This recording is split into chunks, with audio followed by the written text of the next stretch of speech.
Assalamualaikum, this is Dr. Mohammed Shafi and you guys are watching Biochemistry।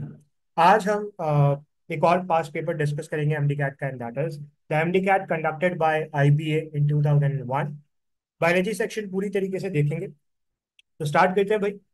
सबसे पहला MCQ जो आपके पास मौजूद है that is lacteals of विलाय absorb. ठीक है, तो आपको पता है कि विलाय विलाय का प्रेजेंट होता है स्मॉल इंटेस्टाइन में, इलियम। ठीक है, तो इलियम के अंदर विलाय मौजूद होते हैं, और इन विलाय के अंदर ब्लड वेजल्स भी होती हैं, और साथ में लिम्फेटिक वेजल्स भी होते हैं। इन लिम्फेटिक वेजल्स को आप क्या नाम देते हो? इन लिम्फेटिक वेजल्स को आप लैक्टियल्स का नाम देते हो। So what are lacteals? Lacteals are the lymphatic vessels in the villi. अब विलाय के अंदर ये जो लैक्टियल्स हैं, ये क्या एब्जॉर्ब करते हैं? Amino acid? नहीं भाई, अमाइनो एसिड तो डायरेक्टली ब्लड वेजल्स के अंदर एब्जॉर्ब हो जाती है। ठीक है, उसके अलावा अगर मैं बात करूं ग्लूकोज की, ये भी डायरेक्टली एब्जॉर्ब हो जाता है। हाइड्रोक्लोरिक एसिड, देखो hydrochloric acid is not involved in digestion, is actually involved in digestion but not actually absorbed by the villi। ठीक है, इसका काम डाइजेशन के अंदर तो है, बट ये एब्जॉर्ब नहीं होता कभी। ठीक है, उसके अलावा fatty acid, yes, fatty acid is the right answer, because fatty acid जो विलाय के अंदर होता है उसको एब्जॉर्ब करवाया जाता है इन लिम्फेटिक वेसल्स के अंदर, और फिर अल्टीमेटली आगे जाता है। So the correct answer would B fatty acids. ठीक है, the next question. So the next question is microtubules perform all of the following accept. Microtubule तमाम काम करता है सिवाय माइक्रोट्यूब्यूल क्या नहीं करता? कह रहा transport of molecules, yes, transport of molecule करता है सेल के अंदर। ठीक है, cyclosis, transport of molecule, organelles की ट्रांसपोर्ट माइक्रोट्यूब्यूल्स कर रहे होते हैं। ठीक है, movement in cilia and flagella, yes, cilia और फ्लैजिला की जो मूवमेंट है again that is by the microtubules. ठीक है, movement of chromosome again microtubules. अगर नहीं होंगे तो कैसे आप क्रोमोसोम की मूवमेंट करते हो ड्यूरिंग द सेल डिविजन?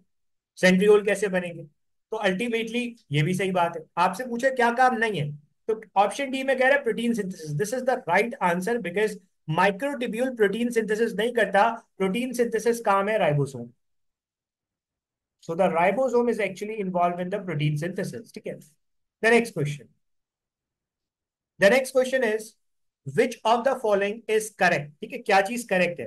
कह रहे glucose plus fructose equals to maltose. नहीं भाई, इसको ऐसे याद रखो कि ग्लूकोज और फ्रक्टोज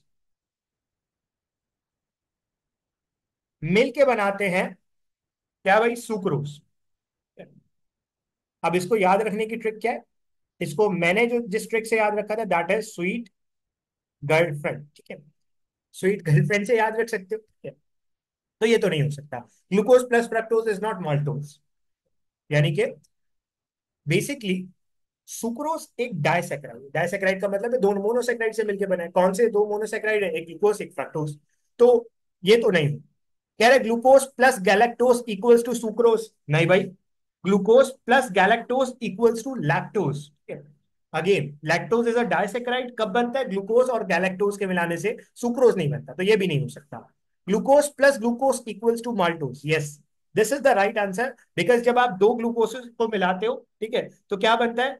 तो आपके पास माल्टोज बनता है। ठीक है, उसके अलावा नीचे आपसे कह रहे हैं glucose plus glucose equals to sucrose, ये भी नहीं हो सकता। So the correct answer would be option C. ठीक है, moving to the next question. The next question is pepsin and trypsin. ठीक है, पैप्सिन और ट्रिप्सिन के बारे में क्या कह रहा है? Are both secreted with acid digestive juices. नहीं, देखो पैप्सिन तो स्टमक के अंदर रिलीज होता है, वहां पे एसिडिक एनवायरमेंट होता है, बट ट्रिप्सिन एसिडिक एनवायरमेंट के अंदर नहीं होता। क्यों? क्योंकि इंटेस्टीन के अंदर होता है, और इंटेस्टीन के अंदर तो एसिडिक एनवायरमेंट नहीं होता, तो ये तो इनकरेक्ट हो गया।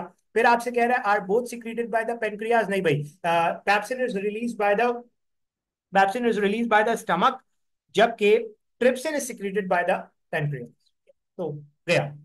Break down of protein to amino acid, याद रखना ये डायरेक्टली प्रोटीन को अमाइनो एसिड के अंदर कन्वर्ट नहीं करता, बल्कि प्रोटीन को स्मॉलर पेप्टाइड्स के अंदर कन्वर्ट करता है। तो ये ऑप्शन भी इनकरेक्ट हो गया। कह रहा are specific enzyme releasing peptide and polypeptide chain, yes, this is the right answer, because ये दोनों वो एंजाइम है जो कि पेप्टाइड और पॉलीपेप्टाइड चेन रिलीज करते हैं, किससे भाई? प्रोटीन से। तो प्रोटीन को तोड़ के ये पेप्टाइड और पॉलीपेप्टाइड चेन बनाते हैं। So the correct answer would be option D. Moving to the next question. The next question is vitamin K. कह रहा है vitamin K is mostly found in green vegetables. कह सकते हैं, बट आगे बढ़ते हैं। Deficiency cause pellagra. Pellagra is actually cause by the deficiency of niacin. Niacin की, विटामिन B3 की डेफिशिएंसी होती है तब होता है, ठीक है, तो ये तो नहीं हो सकता। कह रहा है promote production of blood clotting factor. This is the most accurate, this is the most accurate answer, क्योंकि आपका अगर विटामिन के डेफिशिएंट हो तो ब्लड क्लॉटिंग नहीं होती। ब्लड क्लॉटिंग फैक्टर्स बनाने के अंदर कौन हेल्प करता है? विटामिन के हेल्प करता है। कह रहा है prevent night blindness. Night blindness basically होती है विटामिन ए की डेफिशिएंसी की वजह से, तो विटामिन के का उससे कोई ताल्लुक नहीं है। Option C is the right answer. Moving to the next question. The next question is regarding the respiratory system in humans. ठीक है, ह्यूमंस में रेस्पिरेटरी सिस्टम के बारे में क्या कह रहा है? The trachea is completely surrounded by ring of cartilage. ठीक है, अब अगर आप ट्रेकिया को देखते हो तो ट्रेकिया के अंदर सी शेप कार्टिलेजेस मिलती हैं, और ये कंप्लीटली रिंग नहीं होती बल्कि पीछे से खुली हुई होती है। So this is not the correct option, ये चीज तो करेक्ट नहीं है। The trachea divide into 3 bronchi. नहीं भाई, ट्रेकिया आता है और 2 ब्रोंकाई के अंदर कन्वर्ट हो जाता है।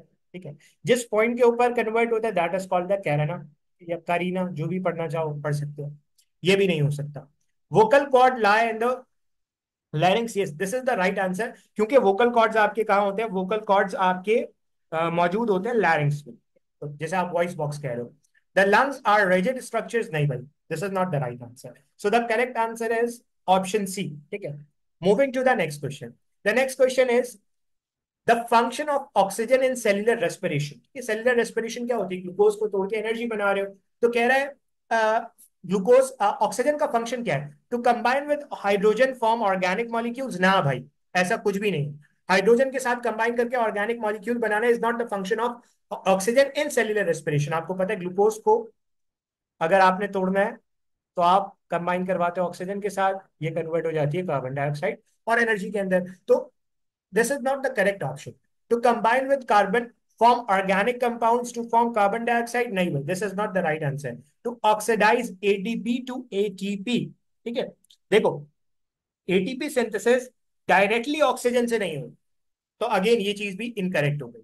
कह रहे to combine with glucose to form carbon dioxide. Yes, oxygen को आप ग्लूकोज के साथ कंबाइन करवाते हो तो क्या बनता है? कार्बन डाइऑक्साइड बनता है। This is the correct option. So the answer is option D.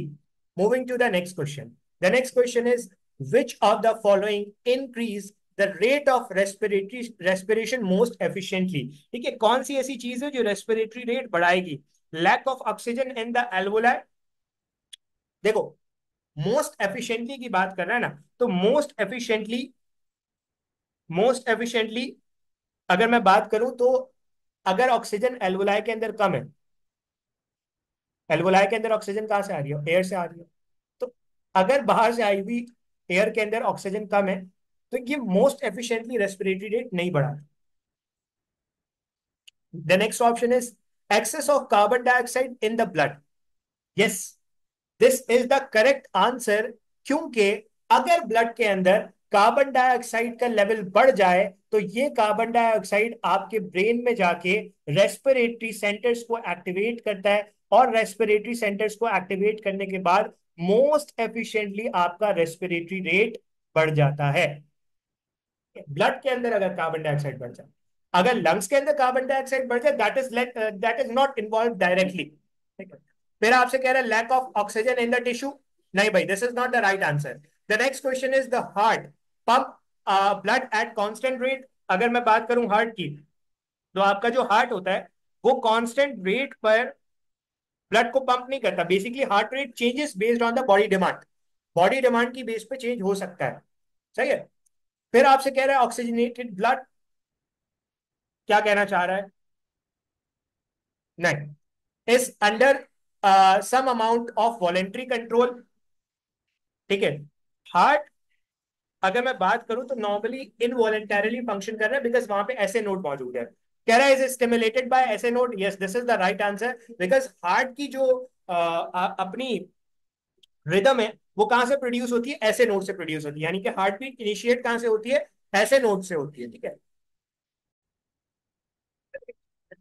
So the next question is all of the following are true about the skin except, तमाम चीजें स्किन के बारे में सही है सिवाय, कह रहा है is the largest organ in the body, कह सकते हैं is the largest organ of the body, कह सकते हैं, ठीक है। द नेक्स्ट ऑप्शन इज, आपसे पूछ रहे हैं वो बात जो करेक्ट नहीं है, विटामिन ई सिंथेसाइज हियर। देखो विटामिन ई सिंथेसाइज नहीं होती स्किन के अंदर, विटामिन डी सिंथेसाइज होता है। तो यहां पे आपका इनकरेक्ट ऑप्शन पकड़ा गया, so the option B is the right answer.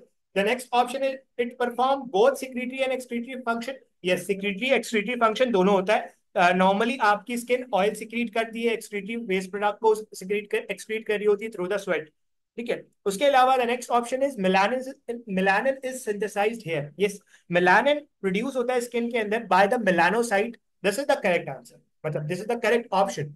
But आपसे वो पूछा था जो इनकरेक्ट था, that is the option B, ठीक है। चलो, moving to the next question.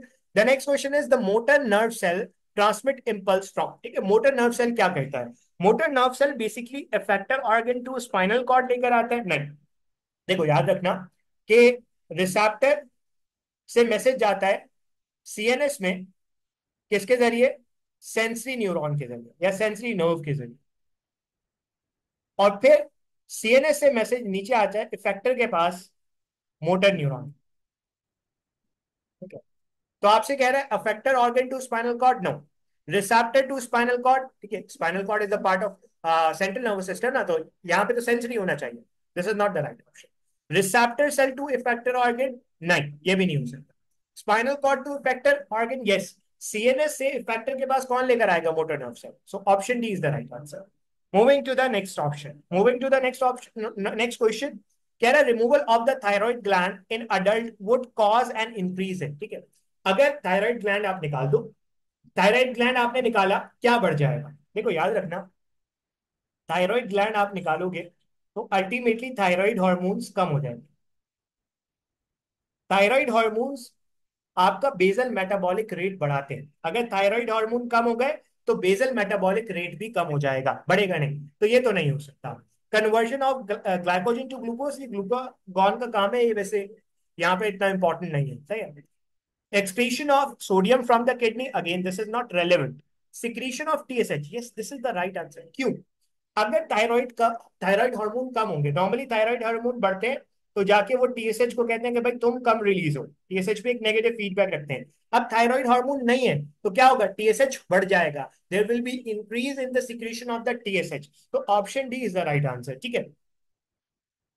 Moving to the next question. कह रहा है इंसुलिन कॉज, इंसुलिन क्या करता है भाई? इंसुलिन इंक्रीज ब्लड शुगर, नहीं। हाँ, इंसुलिन कब रिलीज होता है? For example this is your blood vessel, अब इसके अंदर ग्लूकोज लेवल बढ़ गया, खाना खाया आपने, खाना खाने के बाद ग्लूकोज लेवल बढ़ गया। जब खाना खाने के बाद ग्लूकोज लेवल बढ़ा तो हुआ ये कि इंसुलिन रिलीज हुई, और इस इंसुलिन ने इस ग्लूकोज को ले जाके कहाँ डालना शुरू कर दिया? सेल के अंदर डालना शुरू कर दिया। तो बेसिकली इंसुलिन तो ब्लड ग्लूकोज लेवल को कम कर रही है, तो this is not the correct option. Increase calcium deposition in the bone, अगर मैं इसकी बात करूं तो देखो कैल्शियम डिपोजिशन नॉर्मली कैल्सिटोनिन वगैरह जैसे हार्मोन्स करवा रहे होते हैं, इसका डायरेक्टली इंसुलिन के साथ कोई ताल्लुक नहीं। Increase permeability of the cell to glucose, yes, this is the right answer. क्यों? क्योंकि अगर ब्लड ग्लूकोज लेवल बढ़ेगा तब ये इंसुलिन ग्लूकोज को ले जाके सेल के अंदर डालना शुरू करेगा, सेल की परमिएबिलिटी टुवर्ड्स द ग्लूकोज, यानी कि सेल के अंदर ग्लूकोज जाने की सलाहियत बढ़ जाएगी। Option C is the right answer. Increase cholesterol in the blood, directly इससे कोई रिलेशन नहीं है, ठीक है।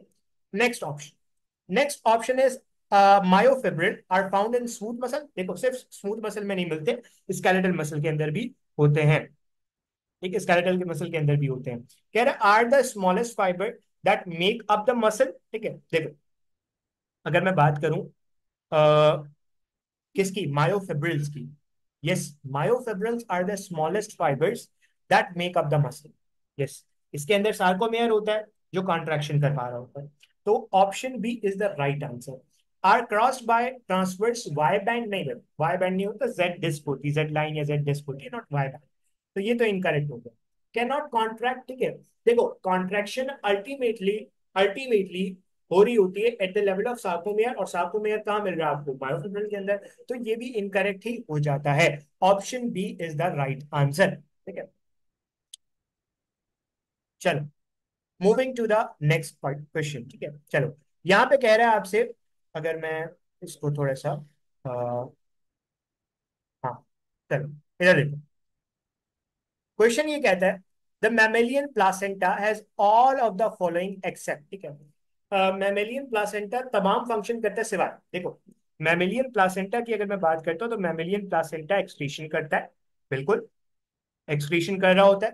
फीटस और मदर के दरमियान एक्सक्रीटरी वेस्ट प्रोडक्ट एक्सचेंज हो रही होती है। आपसे वो पूछ रहा है जो नहीं होता। न्यूट्रिशन, यस न्यूट्रिशन भी प्लासेंटा के जरिए ही फीटस को पहुंचाई जाती है, तो ये भी सही है।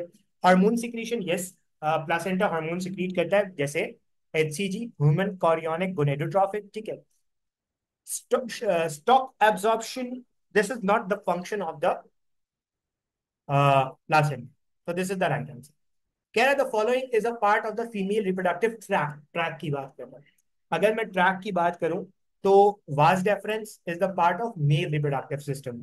ठीक है, वुल्वा, ठीक है, वुल्वा क्या है? Vulva is the external part of the female reproductive tract. So this is the right answer. Track की बात कर रहा है। स्पर्मेटोजोआ की बात करूं, ये मेल रिप्रोडक्टिव सिस्टम का पार्ट है। ओवरी ट्रैक के अंदर नहीं आएगी, but it is the part of female reproductive system, track के अंदर नहीं आएगी। भाई जाहिर सी बात है, ट्रैक क्या है? लेट्स सपोज ये आपका यूट्रस, सर्विक्स, फिर नीचे आपकी वजाइना मिलेगी, तो ये पूरा ट्रैक है, ये पूरा ट्रैक, ये आपके फेलोपियन ट्यूब है, यहाँ पे होगी। ठीक है, तो ये ट्रैक का पार्ट नहीं है। ठीक है, so option B is the right answer. आपसे आगे कह रहे हैं where is oxygen produce in plants. ठीक है, प्लांट्स के अंदर ऑक्सीजन कहाँ प्रोड्यूस होती है? देखो प्लांट्स के अंदर ऑक्सीजन वहीं प्रोड्यूस होगी जहां फोटोसिंथेसिस होगी। फोटोसिंथेसिस रूट हेयर सेल में होगी। रूट हेयर सेल में तो कोई एक्सपोजर ही नहीं है सनलाइट का, तो कहां से होगी भाई? ऑब्वियसली नहीं होगी। तो आपसे कह रहे हैं नेक्स्ट ऑप्शन में mesophyll cells, yes. Mesophyll cells कहाँ होते हैं? मीजोफिल सेल्स नॉर्मली आपको स्किन, आपको जो लीफ होते हैं उसके अंदर मिलते हैं। नॉर्मली ये दो तरह के होते हैं, कुछ इस तरह से लंबे लंबे होते हैं, दे आर कॉल्ड पैलासेड, और कुछ इस तरीके से स्फेरिकल होते हैं, they are called spongy mesophyll cells. तो इनके अंदर ज्यादा फोटोसिंथेसिस हो रही होती है, तो ज्यादा ऑक्सीजन इन्हीं के अंदर बनती है। Option B is the right answer. Leaf epidermal cell, epidermal cells वो होते हैं जो आपको बिल्कुल सरफेस पे मिलते हैं। ठीक है, और नॉर्मली इसके अंदर ज्यादा ऑक्सीजन प्रोड्यूस नहीं होती। फ्लोएम सेल का काम ट्रांसलोकेशन के अंदर है, न्यूट्रिएंट्स को ट्रांसपोर्ट करने के अंदर है, तो ये भी नहीं हो सकता। Option B is the right answer. The next question is rate of respiration varies with the all of the following except. ठीक है, रेट ऑफ ट्रांसपायरेशन तमाम चीजों से वेरी कर सकती है, बढ़ या कम सकती है, बट किसी से नहीं करती। तो ट्रांसपायरेशन क्या होती है? प्लांट की एरियल सरफेस से, वो सरफेस जो आपको नजर आ रही है, वो सरफेस जो एक्सपोज है, वहां से वाटर वेपर का एवापोरेट होना इज द ट्रांसपायरेशन। अब अगर टेम्परेचर बढ़ेगा तो वाटर ज्यादा एवापोरेट होगा, वाटर वेपर ज्यादा एवापोरेट होंगे, तो ऑप्शन ए तो नहीं हो सकता। Decrease number of chloroplast, chloroplast का डायरेक्टली कोई ताल्लुक नहीं है ट्रांसपायरेशन से, so this is the right answer. Light से ताल्लुक है, लाइट बढ़ेगी यानी कि अल्टीमेटली ट्रांसपायरेशन भी बढ़ेगी। ऑब्वियसली स्टोमेटा खुलेगा ना। ठीक है, the next option is wind. जितनी ज्यादा विंड होगी उतनी तेजी से ट्रांसपायरेशन होगी, तो ऑप्शन डी भी कहीं ना कहीं इन्वॉल्व है। So the correct answer is option B. The next question is the following are involve in plant respiration. ठीक है, क्या चीज प्लांट रेस्पिरेशन में इन्वॉल्व है? प्लांट रेस्पिरेशन के अंदर क्या इन्वॉल्व है भाई? अब क्लोरोप्लास्ट का काम तो फोटोसिंथेसिस करना है, तो रेस्पिरेशन के अंदर तो नहीं है। ऑक्सीजन, ऑक्सीजन एक हार्मोन है, ऑक्सीजन एक फाइटो हार्मोन है जो ग्रोथ को रेगुलेट कर रहा होता है। अल्टीमेटली ये भी नहीं हो सकता। जियोट्रॉफिज्म एक फिनोमेना है, जियोट्रॉफिज्म एक फिनोमेना है, तो ये भी नहीं हो सकता। Stomata is the right answer, because normally guard cells के दरमियान आपको क्या मिलते हैं? गार्ड सेल्स के दरमियान आपको स्टोमेटा मिलते हैं, और यहीं से आपकी गैसेस एक्सचेंज हो रहा होता है, रेस्पिरेशन के अंदर इसका रोल है। Option A is the right answer. Moving to the next question. Nematode include all of the following except. Nematode में क्या नहीं आता? निमाटोड में हुक्वा मत है, निमाटोड में गुइनिया वर्म्स आते हैं, निमाटोड में अर्थवर्म नहीं आते। क्यों? क्योंकि अर्थवर्म का ताल्लुक एनालिडा से, option C is the right answer. Ascaris nematode के अंदर आ जाएंगे। चलो, moving to the next question. The next question is arthropod have all of the following except. Arthropod के पास क्या होता है? हार्ड एक्सोस्केलेटन होता है, टाइटन का बना होता है, यस होता है। जॉइंटेड लेग होते हैं, आर्थ जॉइंट, पोडा लेग्स, जॉइंटेड लेग्स, यस होते हैं। सेगमेंटेशन, अगर मैं बात करूं सेगमेंटेशन, सेगमेंटेशन मिल सकती है। क्लोज सर्कुलेशन नहीं, क्लोज सर्कुलेशन आपको एनालिडा के अंदर नॉर्मली मिलती है। तो option D is the right. Okay, moving to the next question. The next question is rod shape bacteria. ठीक है, रॉड शेप बैक्टीरिया आपको क्या कहलाते हैं? They are called the bacilli. Cocci are normally oval, ठीक है, कॉक्साई आर नॉर्मली ओवल, ठीक है, या स्फेरिकल। और जो आपके पास स्पाइरला होते हैं, ये आपके स्पाइरल शेप होते हैं। प्लाज्मोडिया ये प्रोटोजोआ, तो इसका बैक्टीरिया से कोई ताल्लुक नहीं है। Option A is the right answer. Most highly developed plants, सबसे ज्यादा डेवलप प्लांट्स कौन से? सैप्रोफाइट्स की बात करूं, सैप्रोफाइट्स ये वो प्लांट्स हैं जो डेड डिकेइंग मैटर पे फीड कर रहे होते हैं। ये क्लासिफिकेशन नहीं है।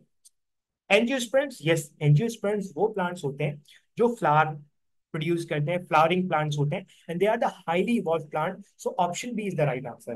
ब्रायोफाइट इनकरेक्ट है, क्यों? क्योंकि ये नॉन वेस्कुलर है और लेस डेवलप होते हैं। जिम्नोस्पर्म की बात करूं, gymnosperm are ancient, ancient as compare to angiosperm, यानी कि एंजियोस्पर्म सबसे ज्यादा डेवलप है, उससे कम जिम्नोस्पर्म। ठीक है, चलो, so option B is the right answer. Moving to the next question. When hybrid are cross, the genotype of the offspring is, ठीक है, अगर आप हाइब्रिड को क्रॉस करोगे, हाइब्रिड को क्रॉस करोगे तो क्या हो? हाइब्रिड का मतलब है capital T small T into capital T small T. अगर इसको क्रॉस करोगे तो आपको क्या मिलेगा? कौन सा जीनोटाइप मिलेगा? देखो सिंपल, यहाँ पे रखो कैपिटल टी, यहाँ पे रखो small T, capital T small T, तो capital T, capital T, capital T small T, capital T small T, ठीक है, स्मॉल टी स्मॉल टी। तो आपके पास जो जीनोटाइप आएगा वो क्या आएगा? देखो, एक आपको मिलेगा क्या? एक आपको मिलेगा होमोजाइगस डोमिनेंट, दो आपको मिलेंगे हीट्रोजाइगस डोमिनेंट, और एक आपको मिलेगा होमोजाइगस, एक आपको मिलेगा होमोजाइगस, होमोजाइगस रेसेसिव। तो अगर आपसे ये पूछ रहा है कि भाई जीनोटाइप क्या होगा, तो 1:2:1 इज द राइट आंसर। अगर फिनोटाइप पूछ ले तो भाई ये तीन तो टॉल हो जाएंगे और ये डार्क हो जाएगा, तो फिनोटाइप में 3:1 है, but option C is the right answer है। The next question is the following may cause mutation. Mutation क्या होती है? डीएनए में चेंजेस आना इज म्यूटेशन। म्यूटेशन कौन करवाता है? मलेरिया करवाता है? नहीं भाई। ट्यूबरक्लोसिस करवाता है? नहीं भाई। अल्ट्रा वायलेट रेज करवाती है, yes, ultraviolet rays are directly involve in the mutation, are directly involve in the mutation, ठीक है, okay. The next option is, the next question is, which one of the following is the major advantage of using a light microscope instead of an electron microscope? ठीक है, light microscope और electron microscope में से आपका light microscope का क्या advantage है? Superior resolving power, ये इलेक्ट्रॉन माइक्रोस्कोप की ज्यादा होती है, तो इसकी बेसिस पे आप नहीं कर सकते। कांस्टेंट डेप्थ ऑफ फोकस, नहीं भाई, ये भी नहीं हो सकता, because this is not the right thing, ठीक है, that is not specific to the light microscope. The next option is observation of living matter. Yes, light microscope पे आप लिविंग मटेरियल को देख सकते हो, इलेक्ट्रॉन माइक्रोस्कोप पे नॉर्मली आप नहीं देख सकते, क्योंकि वहां पे वैक्यूम होता है। Use of very thin sections, नहीं, this is not the right answer, okay. So option C is the right answer. The next question is which one of the following process the most prominent Golgi? Golgi सबसे ज्यादा उन sales में होते हैं जो secretion ज्यादा है। अब कौन से सेल सिक्रीशन ज्यादा करते हैं? रेटिनल रॉड सेल, ये तो वो सेल्स हैं जो इमेज फॉर्मेशन कर रहे होते हैं, ये नहीं हो सकते। स्ट्राइडेड मसल, गोल्जी ज्यादा नहीं होते। जाइलम ट्रेकियार्ड सिक्रीशन नहीं करते। So islets of Langerhans and pancreas के अंदर मिलते हैं और ये सिक्रीशन कर रहे होते हैं इंसुलिन वगैरह, इसीलिए इनसे गोल्जी आपको यहाँ ज्यादा मिलेंगे। The next question is which one of the following is the characteristic of mitochondria? Mitochondria में प्रोटियोलाइटिक एंजाइम होते हैं, वो एंजाइम जो प्रोटीन तोड़ते हैं? नहीं भाई, ऐसा कुछ भी नहीं है। They provide site of anaerobic respiration, नहीं, वो रेस्पिरेशन जो ऑक्सीजन की प्रेजेंस में होती है वो यहाँ पे होती है, यानी कि एरोबिक रेस्पिरेशन होती है। तो ये भी क्या, दे प्रोड्यूस सेल्यूलर सिक्रीशंस नहीं, इनका सेल्यूलर सिक्रीशन से डायरेक्ट कोई ताल्लुक नहीं। They release energy via the Krebs cycle, yes, क्योंकि माइटोकॉन्ड्रिया के अंदर आपके पास ये जो मैट्रिक्स होता है, इस मैट्रिक्स के अंदर क्रैब साइकिल होती है, और वो क्रैब साइकिल आपके एनर्जी बनाती है। So option D is the right answer. Moving to the next question. Okay, so the next question is polysaccharide. Polysaccharide क्या है? Polymer. Polymer are synthesize in plants by the process. Polymer कैसे बनते हैं? Hydrolysis से बनते नहीं, hydrolysis से तो आप पॉलीमर को मोनोमर के अंदर कन्वर्ट करते हो, यानी कि बड़े मॉलिक्यूल को तोड़ के छोटे मॉलिक्यूल्स बनाते हो। तो यहाँ पे तो आप बड़ा मॉलिक्यूल बना रहे हो, तो ये तो नहीं हो सकता। Oxidation, again oxidation is not the right answer.